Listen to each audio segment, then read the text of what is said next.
club de tennis Justine Hénin. Devinez à qui on va proposer un défi Cap 48. Et oui, c'est dingue, à Justine Hénin. On y va. Justine, bonjour. Oh, bonjour Benjamin. Comment ça va? Ça va très bien, toi? Très bien, on m'a dit que vous étiez un peu rouillé.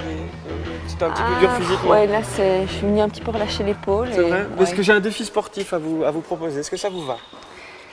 On va en parler, vous savez que j'adore les défis, je vous écoute. Attention, parce que j'ai vu votre palmarès, 7 grands chelems, 4 Roland-Garros, les Jeux Olympiques, 2 Masters, numéro 1 mondial, mais j'ai beau fouiller partout, 0 victoire en chaise roulante. Effectivement. Ça vous dit de tenter le coup? Je suis toujours partante, oui, oui. Je vous rassure tout de suite, vous aurez un coach pour ça, pour vous aider un petit peu à vous acclimater à la discipline. Il est là, votre coach.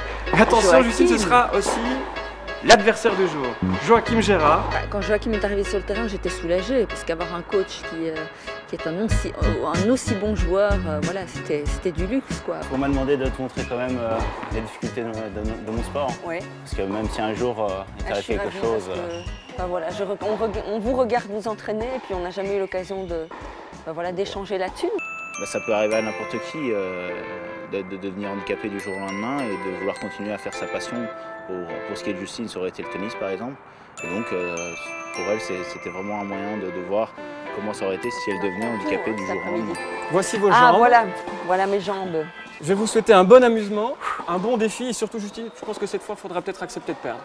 Ah mais je suis en toute humilité là. J'ai beaucoup trop d'admiration de toute façon. Amusez-vous bien. Font, donc, bon défi. Merci, c'est gentil. Ouais. Comme Benjamin l'a dit, ce sont tes jambes, tes pieds. Ouais. Donc dans une chaussure, quand on joue au tennis, on aime bien être bien attaché. Bien attaché, Bien ouais. fin avec les chaussures. Donc c'est pareil pour vous. Voilà. Bah, déjà, on va voir comment tu te débrouilles avec la raquette dans la main. Ok.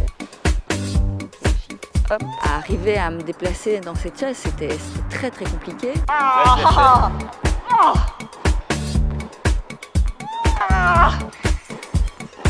Je travaille ça. Je savais que c'était difficile, mais je n'imaginais pas que ça pouvait l'être à ce point-là. Déjà que j'admirais avant. Et alors là, d'arriver à manier la chaise, de sentir toutes les petites douleurs au niveau des points d'appui, sur les doigts, comment tenir la raquette. Bon. La difficulté la plus importante pour moi en tennis en fauteuil roulant, c'est vraiment le maniement de la chaise. Allez, oui. Allez!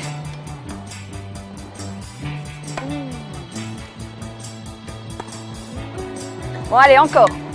Parfait. Je te propose un petit match. Allez, c'est parti. J'ai pas paniqué quand il m'a parlé du match. Je me suis dit, c'est bien, on va découvrir quelque chose d'autre.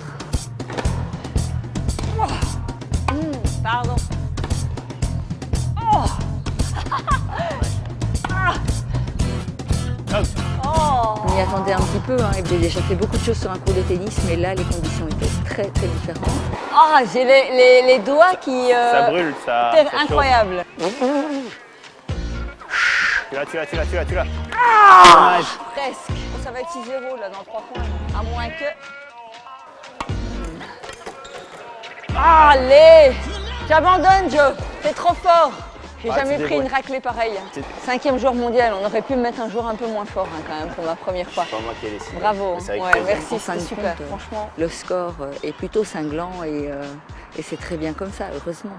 J'ai fait ma musculation pour quelques mois. Hein.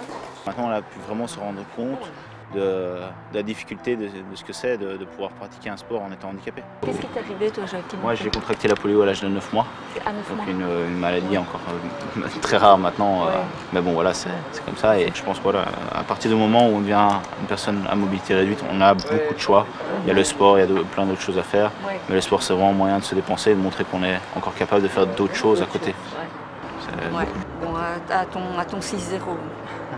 Ça me donne envie de pouvoir me mobiliser avec d'autres gens, avec voilà, moi, ma disponibilité, mes moyens à moi. Et c'est quand on est tous ensemble, je pense qu'on arrive à relever des défis comme aujourd'hui. Merci Joachim. Au revoir.